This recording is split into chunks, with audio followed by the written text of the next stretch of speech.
A acupuntura e o diagnóstico para conseguir ter o melhor tratamento e para isso temos o diagnóstico do abdômen, que aparentemente é difícil, mas no fundo, trabalhando, sabendo as referências, pode ser um pouquinho mais fácil do que o que se... Eu chamo Miquel Rocha, pratico acupuntura tradicional japonesa e ao longo destes últimos anos é uma das vertentes que eu sempre utilizo no meu dia a dia, por isso acho que realmente consigo ter já algum feedback para conseguir explicar e dar mais algumas luzes de como a melhor forma para conseguir ir trabalhando o abdômen durante uma consulta de acupuntura. Na medicina tradicional chinesa, habitualmente nós focamos muito mais sobre o pulso e sobre a língua. Na acupuntura tradicional japonesa, já temos a vertente mais ligada entre o pulso e o abdômen. A língua em alguns sistemas da acupuntura japonesa, mas nem todos, e habitualmente esses sistemas é porque já têm mais algum conhecimento vindo da fitoterapia. O abdômen, historicamente, já aparece há muitos anos. Da mesma forma como o pulso já foi descrito em vários livros, o abdômen é da mesma forma já descrito. Acho que não haverá nenhum que tenha uma prevalência histórica em termos de datas, pois o abdômen já aparecia num dos primeiros livros, já bem antes do Wang Dinejing. Nos anos 70, acho que foi pelos anos 70, houve algumas escavações que foram feitas na China, onde se encontrou vários túmulos com vários textos, e um dos túmulos muito conhecidos é em Mawangdui, no qual se encontra vários livros referentes ao diagnóstico, onde há referências do diagnóstico do abdômen. Depois, no Wang Dinejing, foi um dos aspectos que foi referido. No entanto, o que é que acontecia nestas obras? Estas duas obras, geralmente, elas falavam sobre o abdômen, mas falavam sobre os sintomas que apareciam no abdômen de acordo ao corpo. Em tal situação, a pessoa, se tem calafrios, se tem tal sintoma, habitualmente o abdômen pode estar dilatado, pode estar...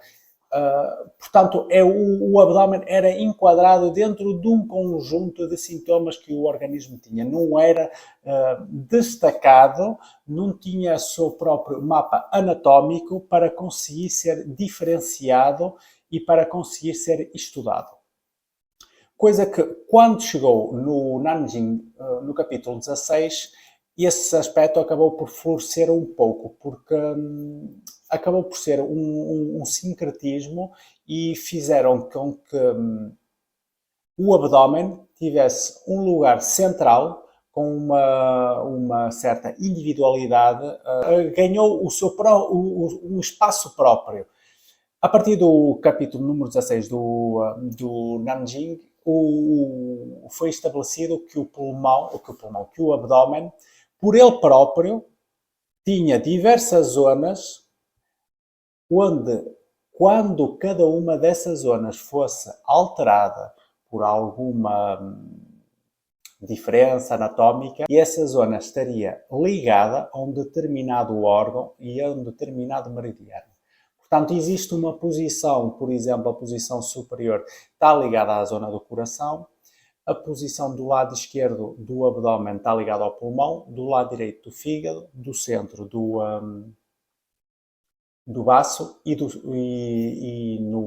na zona baixa ligado aos rins. Portanto, ganhou ali o seu próprio espaço, ganhou a sua possibilidade de se destacar. Existe também uma diferença muito grande entre um diagnóstico feito por um acupuntor e um diagnóstico do abdômen feito por um fitoterapeuta. O fitoterapeuta, habitualmente, primeiro, o nome da técnica é a técnica de Fukushin, e onde o acupuntor, a técnica é Arashin. A técnica de palpação do abdômen, segundo o acupuntor, é o Arashin, que é uma linhagem que vem muito mais ligada ao Nanjing e um pouquinho ao Anti-Neijing. Isso, em parte, acaba mostrou-nos, e estes dois livros mostraram-nos que o abdômen deveria de ser palpado para conseguir identificar os padrões de uma forma muito mais subtil, sobretudo para tentar encontrar algumas diferenças energéticas que pudessem haver nessa zona do corpo. Não tanto numa procura de massas, de rigidez, muito mais numa procura superficial e subtil. E ao contrário, temos a tradição da fitoterapia, que é uma palpação do abdômen que tem uma técnica chamada de Fukushin, que habitualmente, além das palpações superficiais, e geralmente até nem recorre tanto como isso, mas são palpações habitualmente muito mais profundas para tentar detectar massas, contrações musculares. Portanto, há aqui logo uma grande diferença entre a forma como deve ser palpado o abdômen segundo a acupuntura japonesa. É claro que depois existem várias interpretações, houve uma evolução, mas sabendo que a base inicial é uma palpação superficial acontece maioritariamente para os acupuntores e uma palpação profunda, média profunda, acontece maioritariamente para os fitoterapeutas. Esse é um dos pontos logo de base, porque depois, para conseguirmos identificar as diferenças no abdômen, existem alguns pontos dos quais nós temos que nos focar um pouquinho mais, que é a pele em si costuma apresentar algumas alterações devido ao estado energético que vai tendo algumas alterações e isso pode ser facilmente notado. Por exemplo, a pele de um bebê e a pele de um idoso é muito diferente. É claro, cientificamente, vamos explicar isto, que é por uma diferença de colágeno e essas situações todas. No entanto, segundo a medicina tradicional chinesa e japonesa, explica sobretudo por uma diferença de energia. Portanto, um órgão, se está afetado, vai fazer com que as suas zonas específicas também estejam afetadas, havendo uma diferença de energia, uma quebra de energia nessas zonas. Havendo essa quebra de energia, o que vai fazer é que essas zonas vão ser identificadas, sobretudo à palpação. Portanto, o que é habitual, uma das primeiras coisas que se deve identificar no abdômen é logo perceber se o abdômen tem uma característica mais yang ou se tem uma característica mais yin. Se tem uma característica com mais vitalidade ou se tem uma característica com mais falta de força. Se vemos uma pele com mais lustre, mais luminosa, ou se vemos uma pele com pouca luz, parece um pouco seca. Portanto, ao conseguirmos ir detectando com mais alguns elementos, por exemplo, da temperatura, da umidade, quando nós conseguimos detectar essas zonas, podemos conseguir, logo de base, determinar qual é o meridiano, qual é o órgão que possa estar mais afetado. Depois, a partir daí, claro, conseguimos já ter uma direção para onde vamos encaminhar o tratamento, para onde vamos encaminhar a restante palpação, as restantes perguntas, para afunilar, para chegarmos a mais conclusões de onde efetivamente vamos poder fazer melhor o tratamento.